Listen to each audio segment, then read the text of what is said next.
Bruins fans are starting to panic as a great game once for the Boston Bruins finally turned into a big win for David Pastrnak, Jeremy Swayman, Morgan Geekie. But this is not good for the Bruins draft situation. We're going to be breaking down the game as well as where the Bruins currently stand in the draft lottery here in this video. Now, very quickly, before we jump into all of this, be sure to hit the sub button if you haven't already. We noticed that just over 70% of you guys watching right now are not subscribed to the channel. So if you're looking for a spot for all of your Boston Bruins news, you're in the right spot. We're going to be covering all of this stuff here for the remainder of the season, as well as when it comes down to the draft.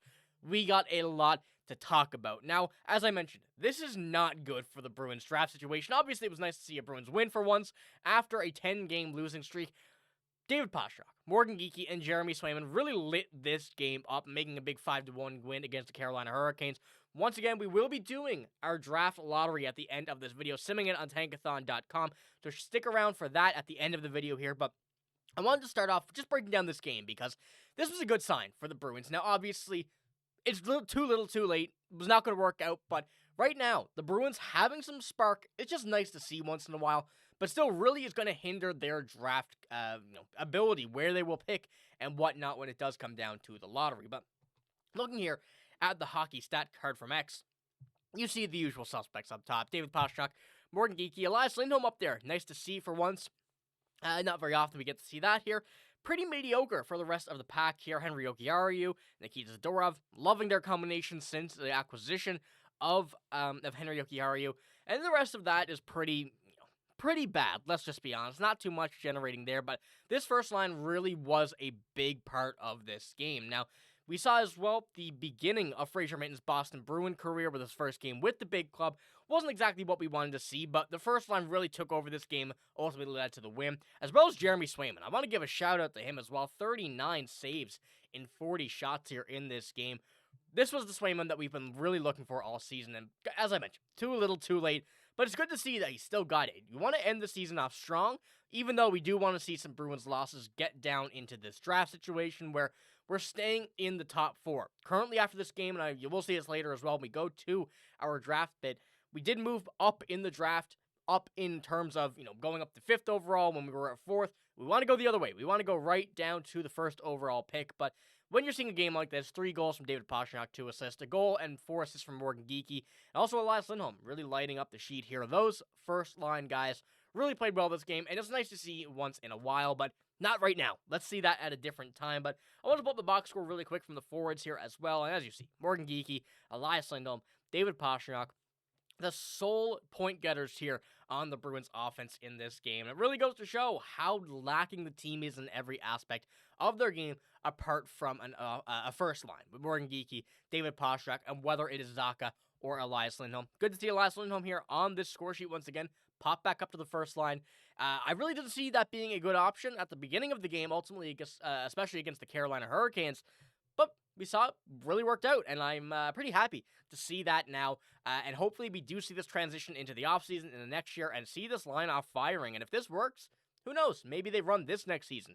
Still a long time until we decide what's going to happen, until we see exactly what will happen on that side of things. But I don't mind it for now and for the time being. But the Bruins, after this game, even though it was a big win, were also eliminated from the playoffs. The first time since 2016 the Bruins missed the postseason, and the earliest they've been eliminated since 2007. Now, we knew this was going to happen. It was just official now after this game, after the Canadiens won as well. And the Hurricanes ultimately, really just kind of bowing down to the Bruins in this game, I guess is the best way of putting it. The Bruins really played a hot game here, and who knows, if they had played like this for the beginning of the season, the mid-start of the season, now into the end, they could have been in a much different position. But as we know, things don't always go the way of the Boston Bruins, especially this season.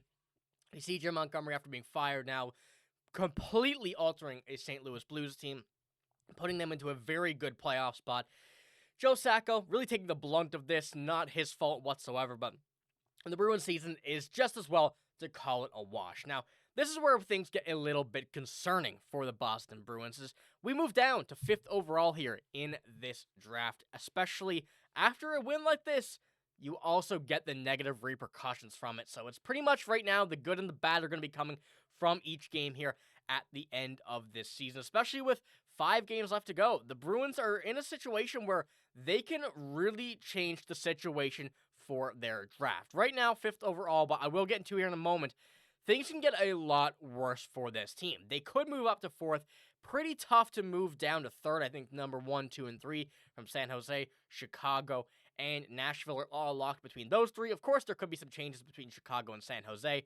But where it comes to the Bruins situation, 4, 5, 6, 7, 8, 9, 10, wherever it may be, the Bruins, if they play good in these last few games, could really hinder their ability to get a top prospect in this draft. Now, as I mentioned last video as well, the reports from this draft class is pretty good. Apart from the number 1 overall, which really seems to be Matthew Schaefer at this point. I think there's no confirmation on that, but of the other players available, it does seem like Matthew Schaefer, and the rest of, the first half of the first round, it doesn't seem like there's anybody locked in any specific position, which is good and bad for the Boston Bruins. When you're looking at the top 3, Misa, Marchand, and James Hagens, those 3 really seem to be 2, 3, and 4 as well, and the Bruins want to get one of those 3 players. Of course, Anton Frundell, Fabian Eklund, I forgot his name wrong there, but those few players as well, kind of in the 5, 6, 7 position as well. Still very good, but I feel like there's layers that we're looking at here from the top of the first round to the middle to the end, and they're going to get a good prospect regardless, but they don't want to jump too far, because as we look here to the remainder of the top 12, when you're looking at the points for the Boston Bruins, we're currently at 71.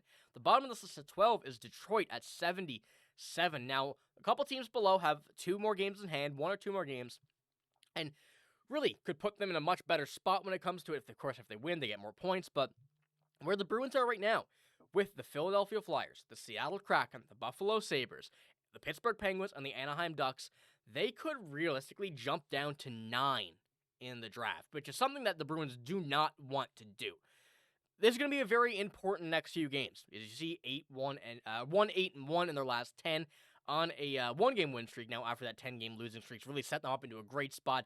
The Bruins are going to want to really go up and start to tank these few games. Of course, you don't want to see that as a fan, but at this point now, we need to focus on getting a very good draft pick, because when we're looking right now, Anton Frundell is the list for the Boston Bruins here at this point. Was James Hagens, of course. Not saying James Hagens will go at 4, but Martone, Misa, and Hagens really seem to be that 2, 3, 4 combo in any which way. And after 5, I think it's pretty wide open. So let me know what you think about this Bruins game. Obviously, it's nice to see a win. We want to see a good pick, though, and realistically, I'm okay with the Bruins losing these last few games if it does mean that the Bruins get a much better pick. Now, once again, I will be popping over to our next scene here, going over our draft lottery sim. So be sure to check that out. Stick around. We'll take a quick pause here, and, well, for you, it'll be instant, but we'll get down to that and see where the Bruins end up now if they're in the 5th position in the draft.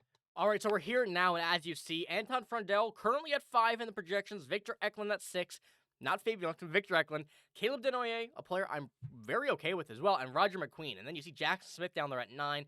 Realistically, we can see any of these positions for the Boston Bruins when it does come down to it, but let's sim the lottery, see where we end up this time. Now with the 5th overall pick in this projection, move down to 7th. Not what we want once again. Of course, you see anything can really happen in these, and that's why it's so important for the Bruins to go up here, get a better pick here, and really tank the rest of the season. A win is a win, but at this point, it's better for the Bruins to lose. So let me know what you think about this. What do you think about, of course, this little mock draft here? Who do you want to see in a draft? And are you okay with the Bruins losing the rest of this season here while it does come down to be able to get a 4th overall pick? Let me know in the comments below. That's all I got in this video. If you did enjoy, give it a like, hit the sub button as well. But I'm signing out. Thank you for watching. Hope you have a great day. See you later.